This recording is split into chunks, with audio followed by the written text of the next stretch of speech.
سلام دوستان، وقتتون بخیر. امیدوارم که عالی باشید. امروز اومدیم یه معرفی فوق‌العاده داشته باشیم در مورد یک دستگاه عالی با یک تکنولوژی جدیدتر و قابلیت بهتر اومدیم. دوربین حالا با قطر 8 میلیمتر و قسمت موتور با قطر 9 میلیمتر ارائه شده این دفعه. دستگاه کاملا بدنه حرفه‌ای داره و از لحاظ کیفیت کاملا متفاوته. اول از همه میتونیم در مورد کابلش صحبت کنیم که کابل کاملا فنری و انعطافی هستش و شما به هر حالتی در برین تو اون حالت هست. ارتفاع لنز آهن لنز به اندازه 3 بند انگشته که حدوداً میشه 7.5 سانت. این دوربین دارای 2 تا لنز هست، یک لنز در جلو و یک لنز در کنار. خیلی راحت این دوربین هم قابلیت چرخش 720 درجه رو داره، یعنی 2 دور میزنه براتون به صورت کامل، هم به سمت چپ و هم به سمت راست. از لحاظ نمایشگر یک نمایشگر 4.5 اینچ داره، بسیار با کیفیت، بدون زاویه دید. اصلا زاویه دید نداره، یعنی شما هر زاویه‌ای که نگاه کنی تصویر رو به یه شکل میبینی. من بچرخونم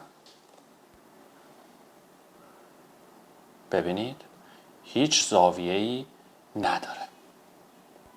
و از همه مهمتر این دستگاه دارای گارانتی شرکت اول الکترونیک سرویس هست.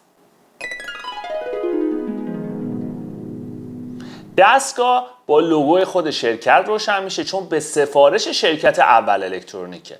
یک LED بر بالای دستگاه که شما میتونید برای مطالعه استفاده بکنید و سویچ های سیلیکونی کاملا با کیفیت. چرخش دوربین به صورت 720 درجه است، یعنی در دایره 2 دور میزنه، این دور اول و دور دوم و دوباره تغییر جهت 1 دور و دور دوم. این مدل AE120 نام داره.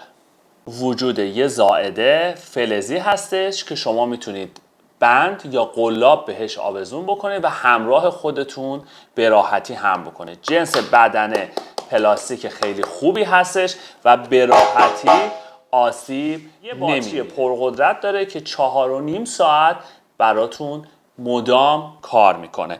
قطعات یدکی که همراه این دوربین هست مثل بقیه ویدیو بروسکوپ ها قلاب، مگنت و گارد جلوی لنز هستش.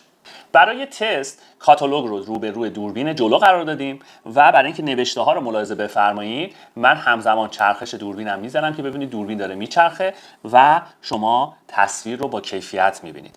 نکته بعدی دوربین کنار هست که من زاویه‌اش رو عوض میکنم، میذارم رو دوربین کنار و همینطور که ملاحظه میفرمایید کیفیت تصویر در دوربین کنار هستش و براتون دوربین رو میچرخونم.